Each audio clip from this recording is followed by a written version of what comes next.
When it comes to fad diets, nutrition misinformation, quick fixes, let's face it, they are everywhere. With the title of nutritionist remaining unprotected, there is so much more work that we need to do to get accurate evidence-based information out there. So you can learn who you need to go for advice, who to trust. What exactly can we do to beat this amount of information? So today's guest is one I've been so excited to interview. With over 10 years of experience in the scientific community, Dr. Federica Amati is one of the most incredible researchers, nutritional scientists. She's the head of nutrition at Zoe that I could possibly have on this podcast today. She completed her PhD in clinical medical research and is, of course, an AFM registered nutritionist. She also lectures at Imperial College London, which means she's talking about this day in, day out, and of course the head nutritionist at Zoe. So we have so much to discuss today. She's released a book recently called Everybody Should Know This, and I cannot wait to discuss what you really should all know on today's episode. So hello, Federica. Hi, Rhiannon. It's so good to be here. I am delighted you're here. I feel like we're going to have such a good discussion because there's so many topics in nutrition now that we can chat about. So many, and there's so many things that we have discussed and that we're aligned on, and I just cannot wait. So let's go. Right. So misconceptions with nutrition. You know, you're head of Zoe, you see things all the time. You're probably getting messaged about things on social media all the time. What are the top concerns that you've got at the moment? So I think there's a few trends that have emerged this year, or the past 6 months even, which I find really worrying. Now, I recognise that I am in an echo chamber as well. So it's one of those things where, as you'll know, when you are in the space, you do get fed a lot of different topics, but two that have come up again and again and are, I think, really harmful for public health, really. The first one is the use of GLP-1 agonists for weight loss in beauty standards. Yes. So as a medication, we know it's wonderful. It's such a breakthrough to have a pharmaceutical product that so effectively helps with really important medical conditions, right?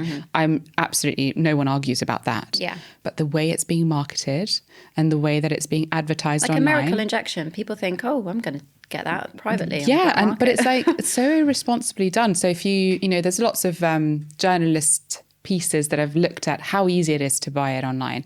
In fact, I was involved in one for Panorama, for BBC Panorama.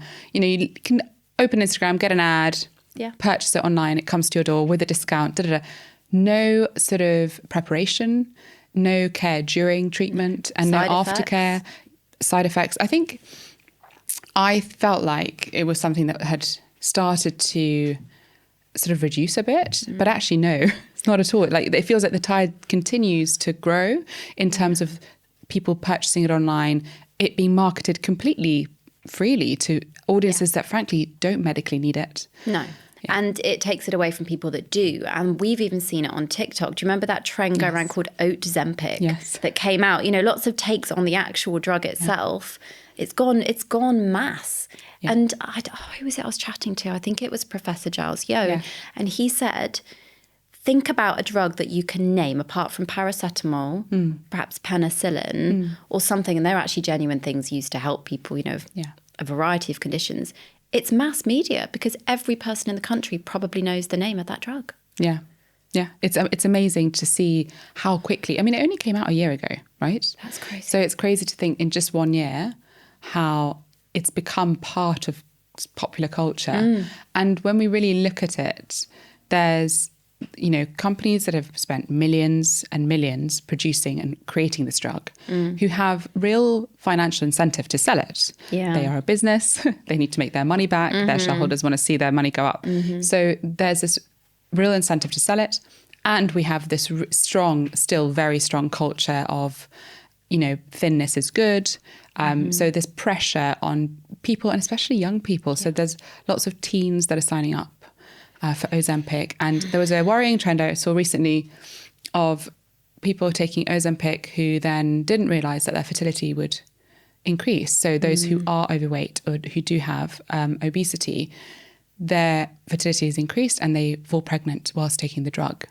So there's lots of problems with taking this drug without medical support or without the actual need to take it. Yeah. And so that's something that's still going round and round and round. Yeah. And then the second one, which, goodness me, I mean, I know you'll agree with this one, but carnivore diets. Oh, don't. Oh, wow. Like, it's been so gone many years beyond. now. I know, but How? It feels like it's gone into ridiculous stratospheric proportions. So recently I saw a video of a carnivore influencer who was walking us through his blood test results. No. And going, his cholesterol, his total cholesterol, his LDL cholesterol were sky high.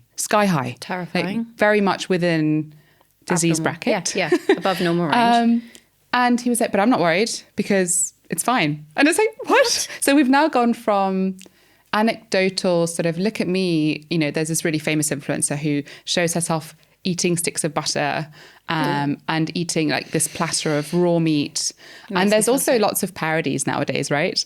Yeah. But we've gone from that to someone actually getting their blood test, showing us their blood test.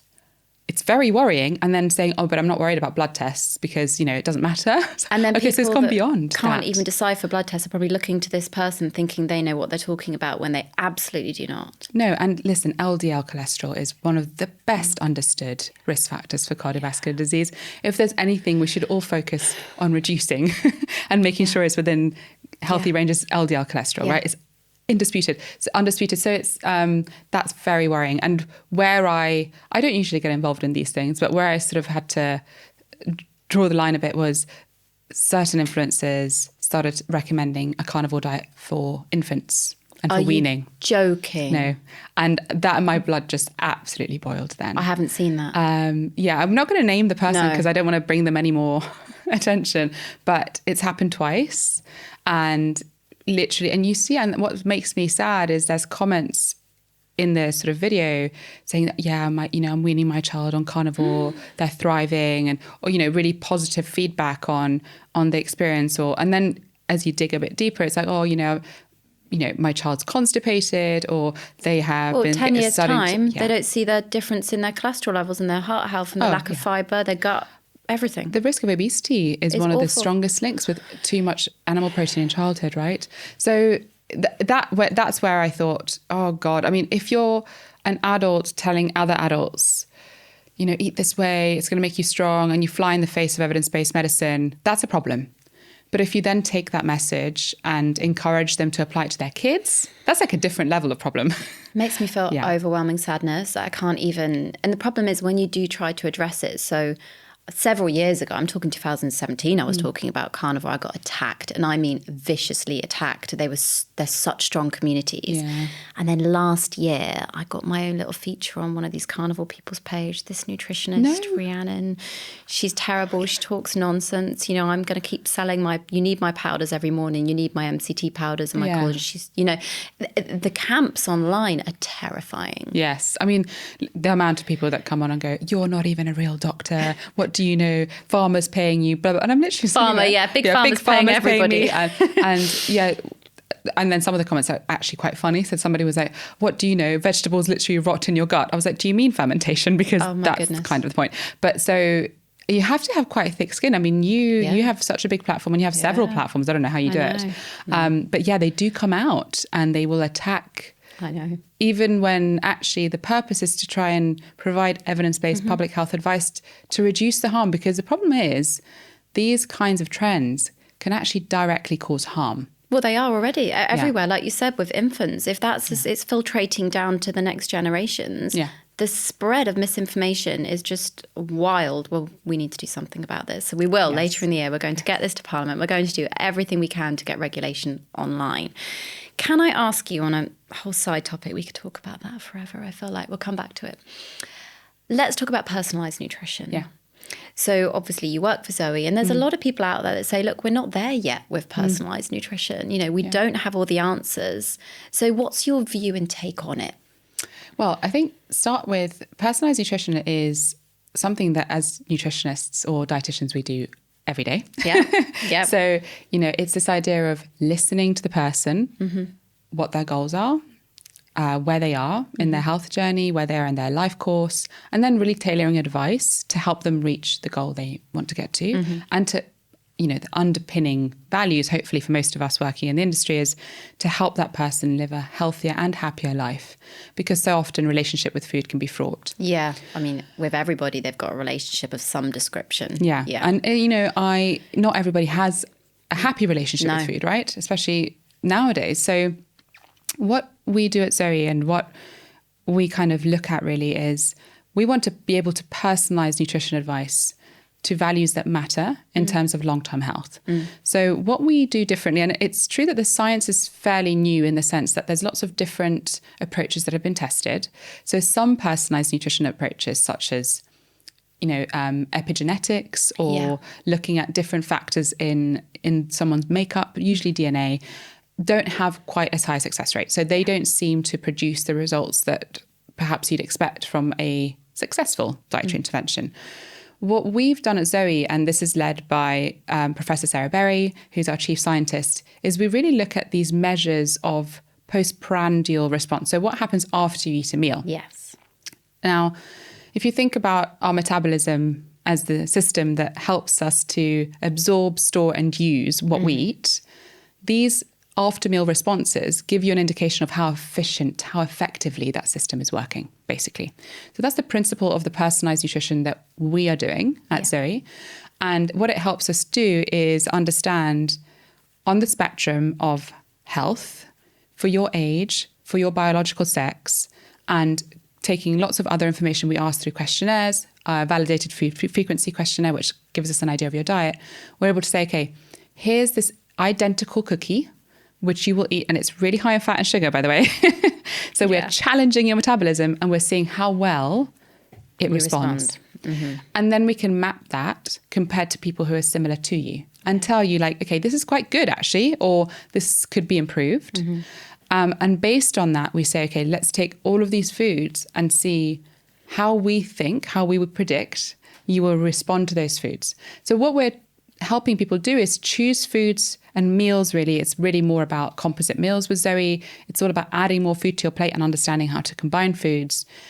How can we help you to keep your metabolism happy and challenge it not too often? So give it a bit of a challenge, but not too much. So that's the basis of it. And it's really the same when you look across medicine. Personalized medicine is really trying to understand how we can better tailor prescriptions. And person-centered care, which is what my first thesis and my first master's was on person-centered care. That's where my love comes from. Is really this idea of working with the patient or with the person and actually understanding from their point of view what they need. Exactly. Because historically, medicine, nutrition has been very paternalistic in the sense that we come in and say, this is what you need. It's like, well, actually, that's not what I want. No. So we're really working to change that and give people the agency to understand their body and then to, based on like all the evidence-based nutrition. So Zoe does not fly in the face of evidence-based nutrition. It's very founded in it. How can you support your health and your happiness with the foods that you choose to eat every day? I wish it was something, or I just wish that there was something that could get personalized nutrition and the access, even people out there that can't afford Zoe, I wish there was something that we could do, more nutritionists and dietitians helping people. It seems like this country is crying out for personalized nutrition, literally. And we just need to get things out there. And it kind of moves me on to thinking about this golden window of opportunity, with our diets, which I know you discuss in your book, you talk about a lot. I can hear from what your thesis is in that you're passionate about maximizing every opportunity we have to eat. So what is this golden window? What can people take from it? So the golden window of opportunity actually refers to a specific time point in our life course, and it's fairly early on. So it's from day of conception to second birthday. It's known as the first 1,000 days. I just love the whole area is so interesting. It's very well understood in research. There's whole theories based on it. So the developmental origins of health and disease theory speaks to this fundamental first 1,000 days. And what it basically means is from conception to second birthday is when all of our organs, all of our tissues, everything that makes us is built. Yeah. I mean, thank goodness it's second birthday as well, because when I was thinking about my pregnancy diet, it was not good. And then you get to 0 to 2 and I'm like, I've got a chance. You've got a chance. But I think, really important in this message is not to put more pressure on mothers, already enough of that. So actually your preconception diet really feeds into that first 1,000 days. Because if you go into the pregnancy with a really good nutritional status, then when you're hugging a toilet bowl for the first 3 months, your overall, like your nutrient stores are there for the pregnancy to make the most of. So it is, you know, it's nice to have that window, but it's also important to remember that there's a bit of blur either side. Yeah. And the important thing here, though, is that it's a phase in time where actually a lot of the time families are left to their own devices. I know. There is very little support. And then they turn to their health visitor who has no nutrition education because there's no one else. Even if they come. Both of my children, I never met my health visitor, by the way. No, I didn't meet my first. They never came. No. Sometimes you just think they're not accessible to everybody. No. And like, luckily, I'm really fortunate. I didn't really need one. Yeah. But let's be fair. Like, what if I did? I know. Right? I know. So there's that. And there's also the fact that there's no real support. I mean, we know maybe the new government will be different, but support for new families is I still think it's very low down, mothers and postpartum and very everything. low down. Yeah. And at the same time, we have these huge companies making so much money from marketing products that we frankly don't need for our children or for ourselves. I mean, the whole industry is nuts when you think about postpartum. We were approached by a breakfast cereal, like a huge company that wanted me to advertise making porridge from their sweetened artificial, you know, their industrialized processed item of food. Yeah. Obviously, it was a big no. But I can imagine your reaction. Oh my goodness, yeah. I mean, if you looked at the money though, you'd be like, yeah, I'll take it. I just couldn't. But that's what they do. They have so much money. They do. And it's you know, when you think back to 10 years ago, the children's aisle in the supermarket might have been maybe some nappies, some wipes, a couple of sippy things. Yes. Yeah. And maybe some jars. Yeah. Go down there now. It is wild. The amount of products that are created and marketed as ideal for weaning, brilliant for learning how to self-feed. Like the marketing they're allowed to put on those, it blows my mind. I know. And not only that. Have my crisps. There you go. Yeah, eat my here's crisps some veggie straws. and they're made with kale. Yeah, they're made with kale. 0.2%. Yeah. Like, no. And, you know, I've worked with so many mothers. And frankly, some of the mothers that I've worked with have, you know, all the access in the world.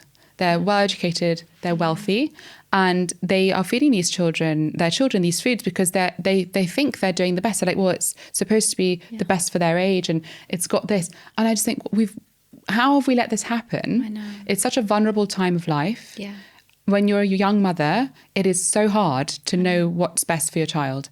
And it used to be just formula milk that was the problem, but now there's formula milk and big food both making money from selling us a problem that doesn't actually exist. No. So, you know, there is no need to have banana melty puffs. Oh my goodness. We have bananas, right? I know. So it's really, I think it's but going back to the positive, it's such an important window. It is. We don't have enough support. No. But my theory is that if we empower families with the knowledge of how important this time frame is, then we can really ask for better. Yeah. And make decisions conscious of the fact that it's such a pivotal time in the life course. There's, you know, the research shows us that what we eat in this time when we're pregnant and what we feed our kids at weaning really helps to shape their metabolic health later in life. And their brain development. Their brain development and even things like risks for health, mental health disorders, pretty much everything actually. We can really help give children a head start or a better start by focusing in on this time period and making the most of this opportunity. So I'm hoping that's kind of the message that comes across in my book, and everybody should know this. I spend quite a lot of time on this. Because it's important, and this is why there's guidance, no sugar under 2, no added sugars, because it is so, so important. And thank you for saying the emphasis on families, not just mothers. Yeah. We have to say, look, there's a man and a woman who made that baby. You know, this takes, it can't just be on mothers to be educated in everything to do. You know, we need to be stepping up, the gender divide, the support out there.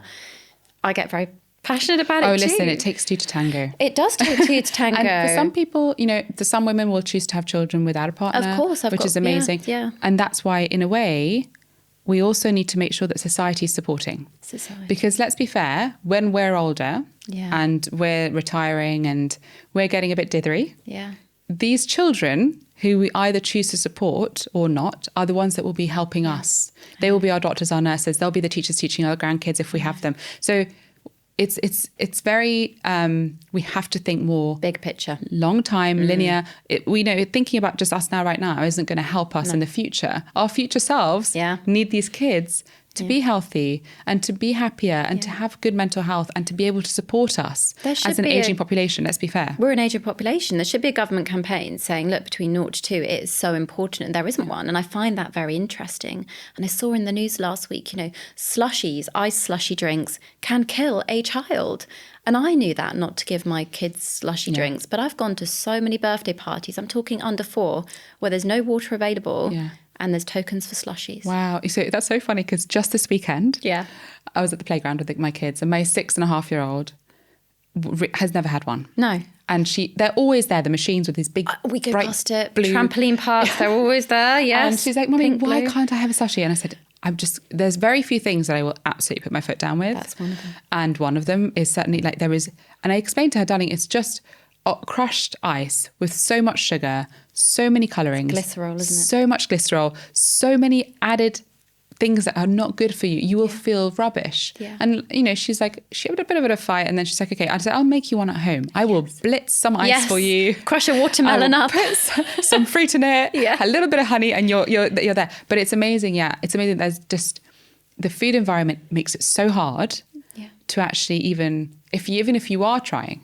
right? If parents knew, there's no way they would be giving their children slushies. No, if they knew. And really, we shouldn't be allowing every single child's soft playground, every single place children hang out should not have slushies visible. It's a bit like, this is a strong comparison, Rhiannon, but I'm going to go there. Go okay. on, go. It's a bit like having cigarettes on display. Yes, it is. We're hiding cigarettes, right? Yeah. Because guess what? They're really bad. So we should be hiding them. Yeah. But yet we are allowed to display all these foods that have zero nutritional value, that actually are harmful. That can hospitalise children. Yeah. And they're full display, so that, of course, a child wants them and goes, can I try that? No, you can't. It's so hard. Oh, my goodness. And, of course, our nutrition changes. Like I've just mentioned, under 4s, they're dangerous. I think they're dangerous at any age, really, like we've said. But where is the biggest change in terms of our lifespan? So we said 0 to 2, important time. Important time, yeah. Is it then puberty we're looking at? So I think there's a real gap in our approach with the second growth spurt that you see around the age of 7. 7, so 6 to 8 year olds, which we might get in there. Yeah, 6 to 8.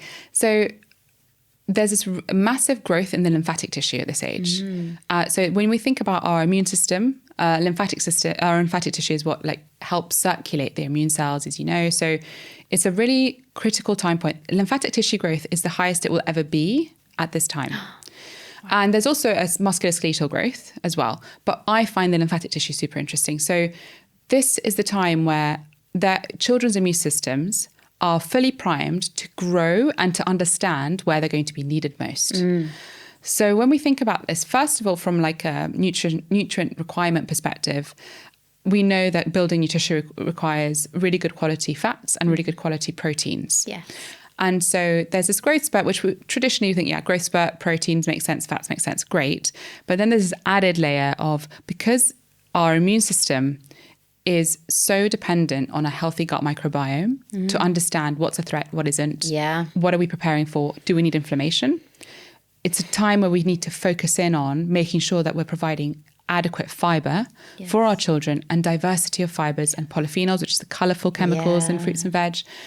So that whilst we're building all this amazing lymphatic tissue, we're also helping to train the immune system to understand what's needed of it and to really help support it in the best way. Yeah. So I think there's a space there which is barely spoken about. Yes. And it's also when children transition into primary school, and we know that there's a whole other conversation to be had about school food and packed lunches, and how actually on average packed lunches are worse in terms of ultra processed food content than school. So how do we better support parents to understand that, okay, so they might not be to your kids anymore, or 2 and under, but now there's another opportunity here to help shape their immune system and to help shape how they will grow. But it gets forgotten about, like you said. People think, they're at school now, so it's fine. We've done our bit. And it's a funny thing for me when I think about, most parents, when children are really young, they do worry and they put a lot of effort in, and they will buy the books and they will do the thing. But then there's a sort of a grey area from say 4 to about 18. And actually there's 2 major opportunities in that time frame. This like 6, 7, 8-year-old growth spurt, and then there's also puberty, adolescence. And that's quite a big gap, right? So nowadays girls are starting their periods as young as 11. And that looks to be decreasing further. So there's a whole other conversation to be had about why that's happening. I heard it's young as 9, 10 sometimes. Yeah, in some parts of the US as well. And also cultural backgrounds, ethnicity can dictate and BMI. the likelihood.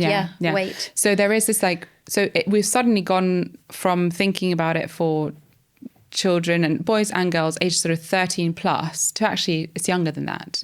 So from about 11, say 10, 11 to 18 and actually beyond when we're thinking about brain health. But this is so much change, so much growth. And gender divides within it. Yeah, so much. There's so much to look at in this bit. My goodness. And actually, we need to support our teenagers. We do. Because one of the driving problems that we have in terms of nutrient deficiencies in the world is anemia. And the onset of anemia is often linked with the beginning of menstruation.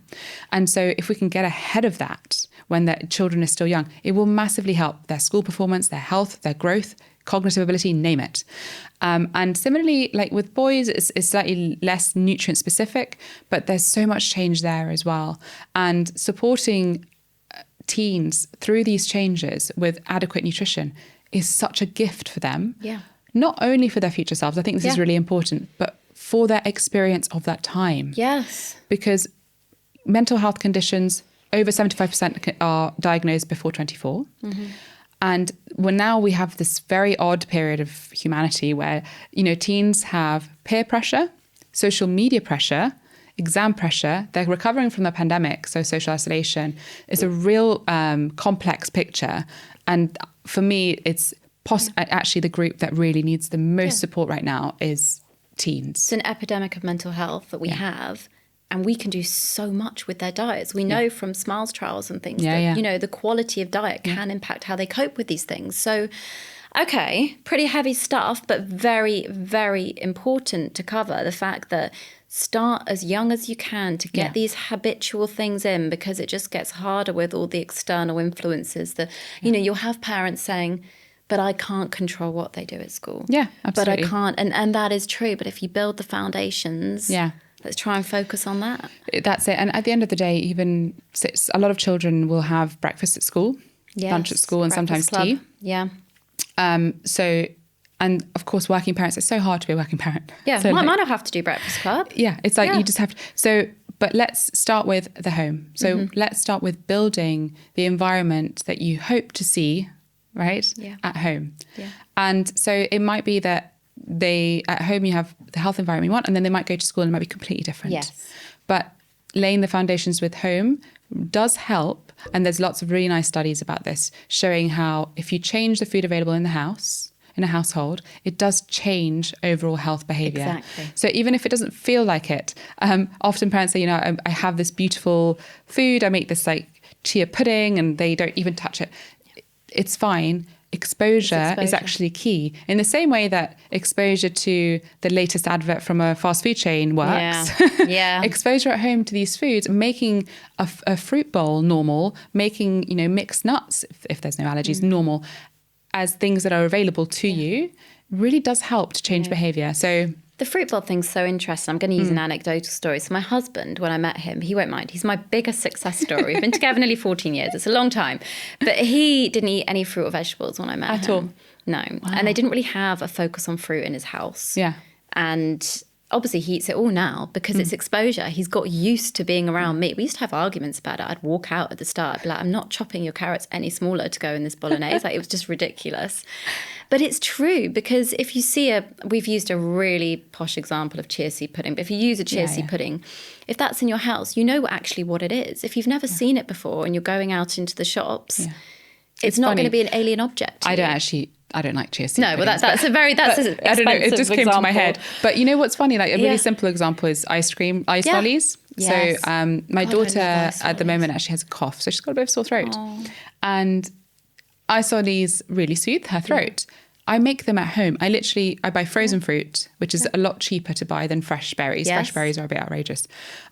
Frozen fruit, bananas, some kefir. Yeah, yum. Blitz it up, freeze it in the freezer. And that's it. And that's it. She's got something and she prefers them to the store-bought ones. And in truth, like, I am extremely time poor, but it takes about 4 minutes. And you get bigger molds when you do it yourself. So Yes. you can actually make like a chunky big ice Yeah, a nice lolly, big ice the lolly. shop ones are tiny and you're like, what did I get from that? For £4. Yeah, that tiny portion. Sometimes I do like the sugar hit for me, but for my kids, I want to make it. Yeah. Can we touch on blood sugar? Yes. I feel I've got you here. I have to. Yeah, I mean, there's a lot of noise. Yeah. There's some big accounts on social media. I'm like, no, Yeah. this can't be right. And then we understand, of course, we don't want a blood sugar roller coaster. We all want a lovely blood sugar balance. But delve into the fact, if you don't mind, Love why it. insulin's important and what's going on. Why are we discussing it? So I think that the interest in it is good because actually understanding the primary source of our energy is pretty useful. It's a bit like if you're trying to train to be a race driver, you kind of have to understand how fuel works. Yeah. Otherwise, you're not going to, it's going to be hard to succeed. Yes. So the interest is good. Now, blood sugar, blood glucose is our body's primary source of energy, especially for our brain. It's the favourite source. Absolute favourite. There are, of course, situations in which the body will adapt and use other sources if absolutely necessary. But I think what drives the importance of glucose home is the fact that our liver will create glucose for us. Yeah. It's so important that gluconeogenesis is something that happens every day. Which is the reverse. So people, if you hear the word neo in anything, it means like new, starting newly something made. from new. Yeah. So literally our liver will take any carbohydrate source from other things like fat and other components and dismantle them like Lego blocks and then build new glucose for us. That's how important it is, right? Yeah. Now, insulin is probs one of my favorite hormones. It is. I can just tell that you're a nutritional scientist. So you're like, this is my favorite hormone. It's so good. It's so clever. It's so clever. It is. It's incredible. It really, the analogy I use and lots of people use, I think, is that of a key for a lock. So if we think of our cells, and this includes muscles, liver, think of our cells as having a little lock. So insulin is the key that comes in, opens it up, and lets the sugar in for energy. And this is critical because it does this for storage too. So our musculoskeletal system is actually our biggest cupboard for glucose storage. So all of your muscles, the more muscle mass you have, the more storage space you have, because insulin will come in, unlock, shove some glucose in there. And then when you run or jump or pick your kid up or whatever, run for the bus, instant energy release, right? Yeah. Now, what's really critical with insulin though, is a couple of things. First of all, insulin resistance is the problem. It is not insulin. No. So we talk about people having good insulin sensitivity, which essentially means that when your pancreas makes insulin, your cells, your locks are really nice and smooth, quickly opens up and gets rid of the blood glucose from the blood into the storage units. Yeah. Now, why do we need to do that? Because high blood glucose levels oxidize our vessels at a very basic level. So it damages the lining of your vessels, especially your capillaries. Yeah. So this is why in people who do suffer with type 2 diabetes, you see damage to the eyes and to the peripheries. So you get this like pain in your fingertips. The toe. You can't feel your toes. Tingling. So it basically oxidizes your vessels, right? Think about it taking out the supply of oxygen to you. Just think of it as like a lifeline that it's taking away. Exactly. So that's why we need to get rid of it. If you're insulin sensitive, it works really beautifully. And I think of this as having a really well-oiled lock. So your key goes interlocked. Yeah. If you develop insulin resistance or you start developing it, then that lock is jammed. It's not opening anymore and your glucose can't be put away. And it also means it can't be effectively used by your muscles. So actually, counterintuitively, you would have high blood glucose levels, but actually feel weak and not be able to walk very far or run, right? Because you don't have access to that energy. So what's really important as well, and I think this is more recent science, and it really, again, speaks to why personalization is so important, is that glucose is not the only thing that triggers insulin release. No. Right. Now, it is, in the majority of people, the thing that has the biggest impact on insulin. But more recent science, and actually a paper came out this month that showed that in up to 9% of people, which is actually like 1 in 10 is not a small number. No, yeah. They have a larger response to fatty acids. Interesting. Than to sugar.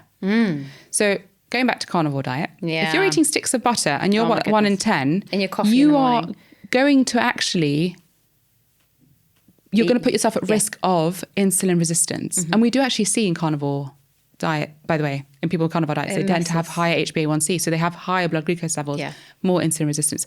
And we've seen a similar thing with amino acids, because insulin also, like, it's a lock for everything. Yeah. So you got to open your cells up to take those too. So we're talking about the proteins, guys. So it's all relative. Everything matters. Everything is linked. I think one of the biggest things that I find frustrating is when people are very reductionist with the way our physiology works. Yeah. Physiology and metabolism are very complex and beautiful things. And we're still understanding it all. Yeah, exactly. And just taking one aspect of something and saying blood glucose bad because insulin goes up. No, that's not why. That's not the problem. That's what I find frustrating about. I'm sure you know what I mean. The particular things. That's not the simple. In fact, blood glucose going. So if you eat a bowl of ice cream, thank goodness it's gone up. If your blood glucose hasn't gone up, you're probably dead. I know. It amazes me, and also it's really insulting to type 1 diabetics that wish they didn't have to inject because absolutely they can't produce it. And you just think, one of my best friends is type 1, and she's actually really happy about monitors and things. It helps make her life easier. But we've got to remember that we're all individual and not everybody has this luxury. No, exactly. And I think, so really understanding blood glucose, understanding that insulin is our best mate. Yes, it really is. And it helps us to have this healthy metabolism. Then understanding how your blood glucose responds. I think what has been really interesting for me to see is how when people see on a blood glucose monitor, a continuous glucose monitor, when they see how their blood sugar levels does change, it actually opens their eyes to it. So in some ways, I can tell you this as a person, but if you see it on a graph and you see the changes and you see that actually when you go for a run, it goes up. Yeah. And actually when you have a sauna or a steam, it goes up. Then the sort of, not the appreciation of, but the understanding of what's happening inside that you can't see every day without you thinking about it consciously. It's like an unconscious, our body's just so incredible. Yeah. And so I think we should care about it. We should really understand it. I think and it's good that there is education around this now, which is great. We shouldn't pathologize it. No, and we don't need to be popping pills if you want to have a bowl of pasta. No, exactly. So no pathologizing. No. But I do think it does serve an important purpose to help improve metabolic health. It does. So, and that's what I hope with Zoe is we do use the continuous glucose monitor for 2 weeks. Yeah. That's it. Yeah. And then with that data, we help to inform you how to help your metabolism get, because we want insulin to be released at the right time, but we don't want your lock to get jammed from overuse. And I've actually noticed, it's been really interesting since Zoe came about, because we've got so many cases it's been so beneficial for in the clinic, and then there's some cases that we don't need to give it to, especially if you're someone with an eating disorder, there are ways of doing it. But we have to remember that there's groups of the population that if you're overweight, for instance, that will impact your response. Yeah, exactly. And so again, 10 to 12% of adults have diabetes. And there's type 2 diabetes, yes, exactly. So only type 2. And then we estimate that about 40 million people have pre-diabetes without knowing it. Yeah. And so unfortunately, we're in a place where metabolic diseases are growing. They're definitely not going anywhere. They're not going anywhere. They are not on the decrease. No. Food environment has a lot to answer for there. And in the meantime, if we can help people to better understand their metabolism and their metabolic responses and what it means, I think blood glucose is one of those measures, and it can be very helpful for some people, as you said, not for everybody. Exactly. But if you are somebody who thinks they might benefit from it, then it's worth looking into. And I think for everyone to understand is good. So education, people like yourselves educating. There's a few of us now who are, I guess, vocal about understanding that the physiological response is healthy, and how to harness that understanding to feed ourselves with better food.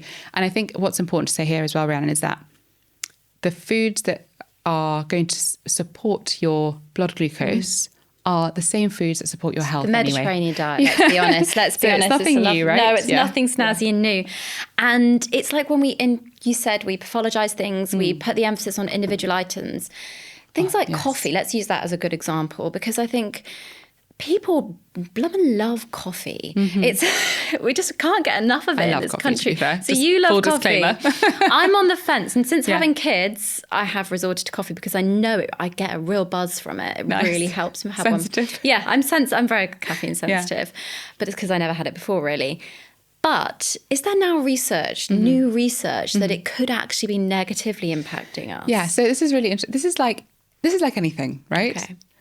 Too much of anything It's never good. is never good.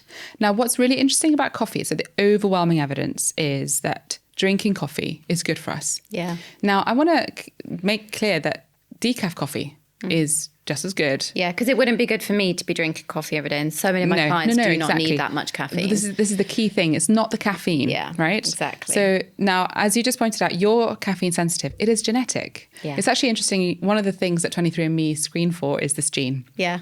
And it just, if you don't that's express... That's 23andMe. Yeah. I suddenly think, I was like, oh, I remember all that. Yeah. So if you have lots of copies of this gene, you will make the enzyme, which will make you a quick caffeine breaker downer. That's me, right? Yeah. I can have a coffee at 4 p.m. and go to bed. Oh my goodness, no that's problem. so not me. Yeah. So I'm now so jealous. Others will have a coffee and they will literally have heart palpitations. Please, if you're that person, don't have it. Yeah, because it's not worth having it. So the benefits don't come from the caffeine itself, although caffeine does have benefits for things like athletic performance and cognitive function. It's an ergogenic aid. It's fantastic. Yeah. Really good. But it's the coffee itself. So coffee, being a fermented cherry pip, essentially, has this complex mixture of polyphenols, fiber, which helps to support our gut health. And we think that that's where it's doing its magic. So that's where we see like an increase in specific strains that are basically only present in coffee drinkers, which is really interesting. And for decaf coffee drinkers. For decaf too, yeah. So it doesn't matter. The caffeine is the kind of not the thing. You need to get used to the taste. Now, I think what's important to note here is that if you don't like coffee full stop, it doesn't matter. Can you get the same benefits from green tea? So green tea has different benefits, but really good ones. And things like matcha, where it's the actual ground leaf, I love matcha. Has fiber, so better. But there's been some research that's sort of recently, a meta-analysis came up and basically showed that unfiltered coffee, so this is Turkish coffees that are traditionally made without using a paper filter, so even like a French press, people who drink 4 or more cups, so that's a lot of coffee anyway, let's be clear. But people do it. They do, I know. Oh my goodness. I know. Especially with the press. Yeah. Because you just keep pouring. We see it in clinic all the time. They're actually likely to increase your LDL cholesterol. So unfiltered coffee is actually seen to increase LDL cholesterol. Bad cholesterol. Now, why is that? What is the problem with unfiltered coffee? Well, when we filter the coffee through the paper, there's a specific fat that's found in the coffee that doesn't make it through the filter. Right. And that seems to be the culprit. So this specific fatty acid found in coffee is what's triggering the increase in LDL cholesterol. Amazing. So all you have to do is filter your coffee, and that removes this fatty acid. So the advice there is really simply don't overdo anything, because actually even with decaf coffee or normal filtered coffee, the advice for improved health is still around 3 cups a day, 3 to 4, no more. I try and get clients lower than that anyway. I think it's just, decaf fine. Yeah, but, I think specifically if you're having unfiltered coffee, switch to filtered. So everyone, filter your coffee. Yeah. And if you love your unfiltered coffee, maybe it's like part of your heritage. Yeah. Maybe 1 a day, maybe no more than that. And if your LDL goes up, maybe see what happens if you take it out. It's so interesting because you're right. Is it part of your heritage? I used to do some work with private clients when I first started out in Mayfair, and I'm talking it was just so surreal. And they had the most delicious sugar. They'd put a lot of sugar in it. A lot of sugar, You know, those traditional type coffee drinks, they are so good with molasses added and all of it. But too many of those a day. Yeah, and also, really good point there. If you're adding syrups, creams and sugar to your coffee, that benefit that I just spoke about, which is we see benefits for cardiovascular disease, type 2 diabetes, obesity, that's, not for the sugar sweetened ones. Yeah. And would you say, I know you're not a coffee connoisseur or anything, or an expert of it specifically, but what about the difference between what type of shop or barista you go to, like a Starbucks versus a Nero versus a Pret? Because I know they're all different. They taste it's funny. I actually did a fair bit of research on this when I was helping Tim with Food for Life. So Great. So what's interesting about different types of coffee, so the greener, less roasted roasts have different polyphenolic content to the dark roasts, but they're both beneficial for different things. Fine. So actually they're both good. Freeze-dried coffee, which gets bad rap, is actually good. And its polyphenolic content is high, and it's got higher fiber than, say, like a standard drip coffee or something. Yeah.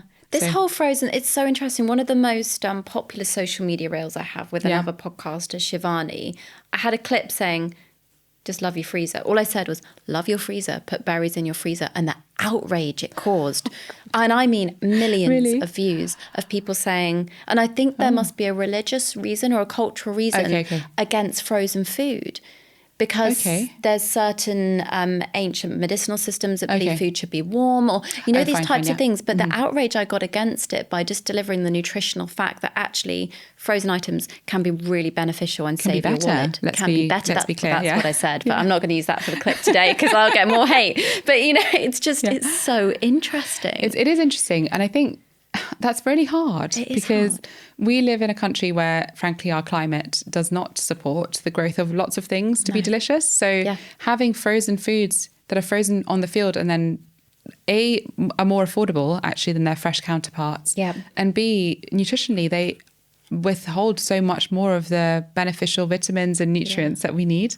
So I'm a really big proponent for frozen fruits and vegetables. Yeah. Fill your freezer with them and absolutely make the most of them. Save so much money. And food waste as well. Yes, and less food waste. So we've got questions from listeners for you. And one of them I'm so glad she asked because I wanted to delve into this with you. You cover it in your book and I know you love talking about women's health and food. Let's talk about the latest research on menopause and diets. Okay. Right, sorry, that was a question from Sarah. Okay, so we actually, at Zoe, we've just done a bunch of research. We published a paper last year, 2 years ago now actually, in The Lancet, which looked at menopause and diet and how your diet can actually impact your experience of menopause regardless of your starting BMI. So we know that higher BMI does increase risk of symptoms throughout menopause. So we were trying to find that's all good, but it's not very helpful for someone who's in it. Yeah, exactly. So we looked at dietary patterns. We looked at how that affects the experience of menopausal symptoms. And actually now we have gone a step further and looked at how women who are doing Zoe, who are perimenopausal, how their symptoms improve. And we have been able to track this. Amazing. And we've created a new menopause symptom tracker score. Wow. This is all Professor Sarah Berry, who's a legend. Yeah, she is. So she really is. And so now we can help women, to assess where they are on their menopause journey and where they sit in terms of symptom severity, and then give them the tools to actually improve that. Now, one really important part of the research, which is, again, nothing new, but now we have it in big numbers, over 70,000 women. Yeah, the database, I mean, wow. So powerful. The opportunity that Tim created in lockdown. Yeah. I think regardless what anybody has to say about it, what an opportunity to use that database. Yeah, yes. And the database we have, we only use for research. Yes. And we've published 60 peer-reviewed papers since 2017, right? Amazing. That is a lot. It is and we really spend a lot of our resources making this science useful. So I call this what Sarah does useful science. It's not science for science sake. No. And one of the key factors that we find for women in middle age or who are or perimenopausal, and this can vary, it can be from mid-30s, right? If you have a diet that's really high in fiber and very high in whole plant foods, it massively reduces the risk of suffering with menopause symptoms, the number and the severity. Yeah. And so the next step that is really exciting is we saw in our analysis that the microbiome, the gut microbiome, which is the trillions of microbes in our gut, are playing a mediatory effect. So there's something happening. Yeah. And so the next step is understanding that, which is super exciting. And difficult. But thankfully we've got the best microbiome database in the world. Fantastic. And we're the best scientists, but yeah. good luck to them. No, it's really exciting. So we're disseminating this research now. It's really, it's a huge step forward in actually moving menopause forward to action and to what can women do right now to improve how they feel today with their symptoms and to help them stave off the increased risk of metabolic disease that we see later in life for women. And does it all just stand back? And this is why I wrote my new book, The Science of Plant-Based Nutrition, because ultimately everybody we're not saying give up your favourite items. If you eat meat, you can still have it. Just reduce it and eat more plants. And it's funny. It's like, you don't have to consciously reduce it, which I think is really interesting. But when you start adding more plants to your plate, you will feel less of a need to actually have chicken, salmon, beef at every meal. But this goes back to misinformation though. It does. Because online we see carnivore diet as being touted as a solution for midlife women. Yes. And I think this is a good opportunity to say that no. Well, the influencer that put me on her page said, it's one of those for midlife women. Really? Yes, I'll tell you after the podcast. Yeah, after the podcast, we don't want to bring more attention. But honestly, we know that after menopause, women are at higher risk of cardiovascular disease. Yeah. They're at higher risk of things like dementia. We've got no estrogen protecting our bones either. Everything's the detrimental impact of low estrogen is huge. It's huge. And guess what? Plants and a plant-based diet help to support all of these changes and help to keep us healthy. And because of this mediatory effect of the microbiome, we suspect that it goes even deeper than that. And that actually maintaining a healthy gut microbiome in this transition point is what's going to be a real, a massive deal breaker. That's the science. And just for anybody listening thinking, well, they've obviously got an agenda. We don't make any more, nobody profits from us saying eat more vegetables and whole foods. I'm just saying nobody profits. We're not, you can't even package them up a different way. They are what they are. And frozen, dried, whatever, tinned, do what works for you. It's just a no-brainer. Just more plants, more fibre on your plate is what we need to do. I love it. I feel like we've covered so many of the questions from listeners, but we should very quickly, before we move on to fact or fiction, cover alcohol. Yes. Alcohol, fertility. There's just nothing good about alcohol, is there? But I love a glass of champagne or Prosecco or a cocktail, but... Yeah.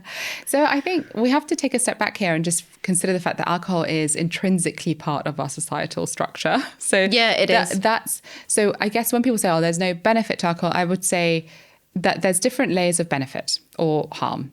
Now, when we look at it at a societal level, in terms of the fact that it's just historically part of our culture... Some people say, that we get together to have a drink. We get together it's a social opportunity. Okay, social opportunity, fine.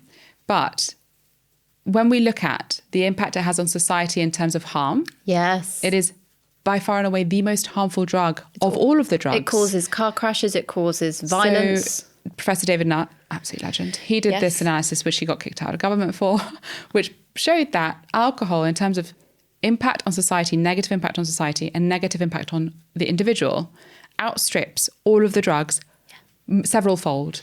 So not just a little bit. So if you looked at the impact that heroin has on society and self, it's less harmful. Now, that's a big statement. It is. But it's factually correct. And I'm not suggesting that people should give up their pint for heroin. That's not the point. We're just saying. But alcohol has a lot of issues. Now, when we look at the health, so that's societal. Mental health, it really has a negative effect on mental health.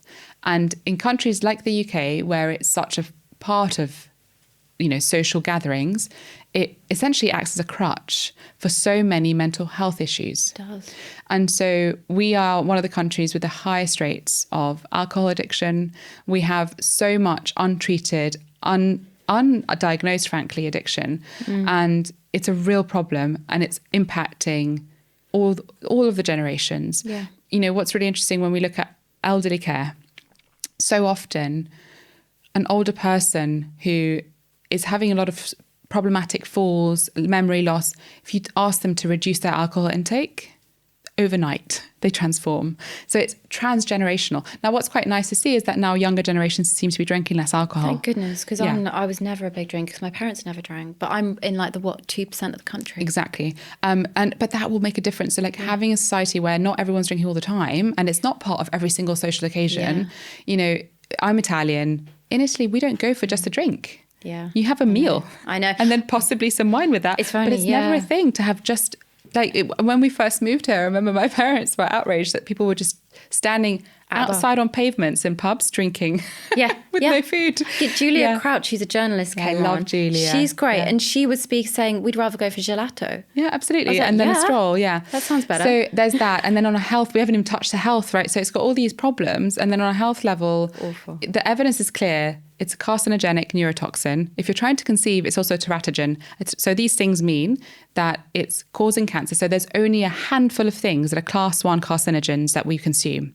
Processed meat, alcohol, betel nut, and Chinese saltfish, which are a bit rarer to find. Yes. So that's it, by the way. That other things are not so directly linked or causative of cancer. And that's the first thing. The second thing is it's a neurotoxin, so it literally kills off our nerve cells that's in the brain. So when you think about developing child or a teenage developing brain, it doesn't really need that to happen. And the teratogen side is it basically directly causes malformations of an embryo. So when we're thinking specifically around if you're trying to conceive, if you're even considering it, just stop drinking. Can I just, this is going to sound very controversial, but if you're trying to conceive or you are pregnant, especially in the first 12 weeks, just don't drink alcohol and don't have coffee.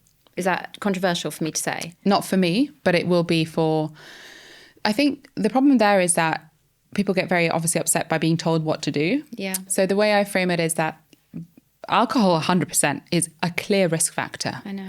So please just don't drink it. Now, you're welcome to do what you want, but I think I think being very clear on the risk. Now, the ex-president of the BMA, who's wonderful, he was one of my professors and he's wonderful. He clearly said we should make a clear statement to say that women who are pregnant should not drink, full stop. He had a background in pediatrics. Yeah.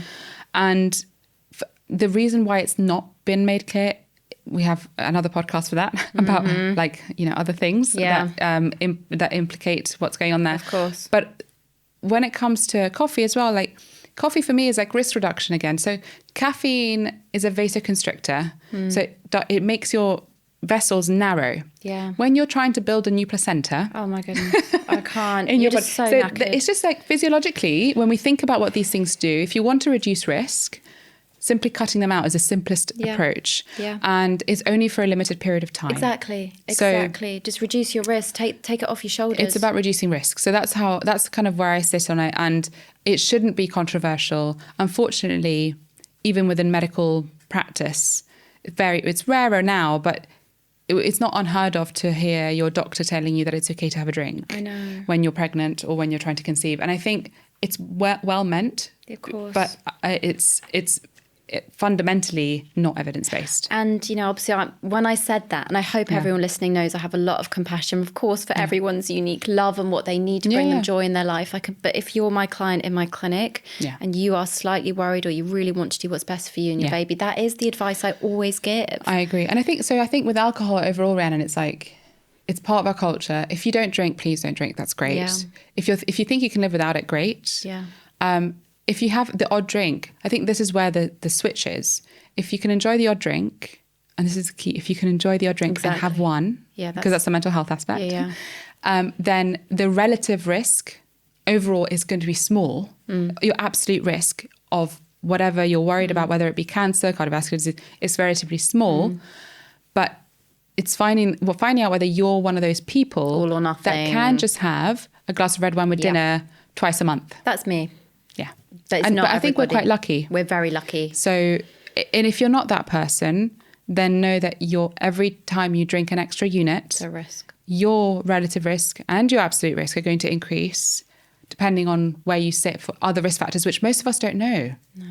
So that's the only problem. Like often I did this clip went viral with talking about breast cancer on another podcast I did. And, a lot of people, all I said was, we know that alcohol is a carcinogen, and lots of research has looked at how alcohol consumption post-menopausally increases risk of breast cancer.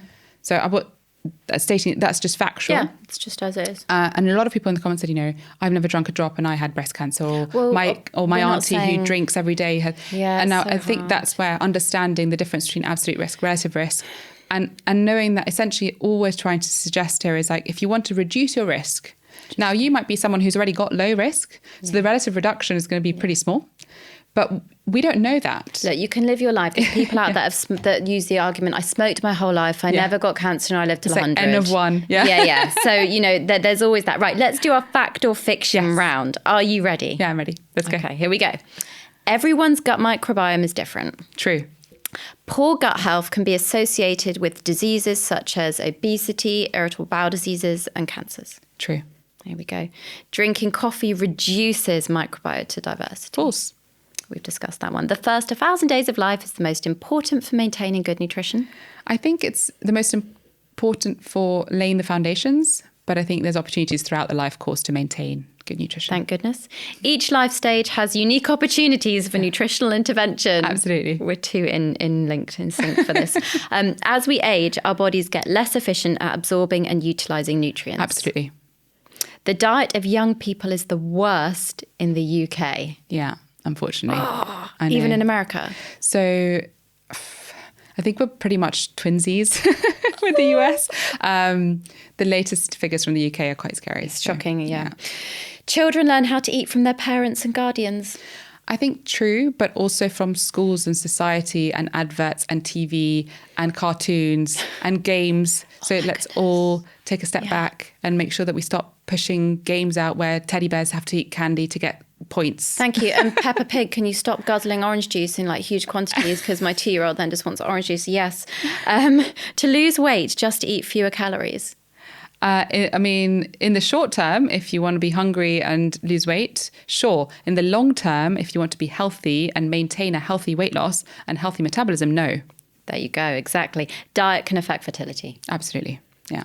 That was a really good fact or fiction round. Just to caveat my Peppa Pig comment, I know orange juice isn't bad, everybody. I know it's not bad. Just before we go off on orange juice, I'm just saying for a 2-year-old, it's not a good idea to guzzle a huge glass of orange juice straight. No, it should not be the majority of their calories. No, okay. Thank you so much for coming on Food for Thought. We finished with a take-home message, and I could talk to you forever. I've loved this episode. I just feel like we need to get more information out there, because everything we've discussed is accessible, but for some reason it's not. If you're from a certain background, you don't have the access to healthcare. And I just want to fight for that. I'm so fed up with it. And I think everyone's unique, and that is always a take-home message from this. But if there's a risk of something and it does actually impact you, or it's in your family, or it's hit you close to home with someone you love, why do it? That would be my food for thought. Would you like to give a take-home message? Yeah, I think for me it's if we can reconnect with the power of food as a positive tool in our toolkit for health, and understand that enjoying our food and the joy of food is part of that. It's a really good first step to finding a way of reconnecting with the food you eat as your friend, as your ally. Yeah. And that can also help you to find the information that will help you to do that. And I agree with you, Rhiannon. I think making sure that information around food is accessible, but also helpful. Exactly. So reducing harmful messaging around food should be, I'm biased, but a policy priority. I completely agree. Now, Federica, where can everybody go to get your book, to learn more about what you do? So my book is called Everybody Should Know This, and it is available across all of the booksellers. So please buy from your local bookshop, or if Amazon's easier for you, it's there. Dr. Federica Amati is my handle on all of the social media platforms. So you can find me there. And you can also find me on the Zoe Science and Nutrition podcast, which I sometimes pop into. Yeah, exactly. Federica, thank you so much for coming on Food for Thought. Thanks for having me, Rhiannon. It's been so good.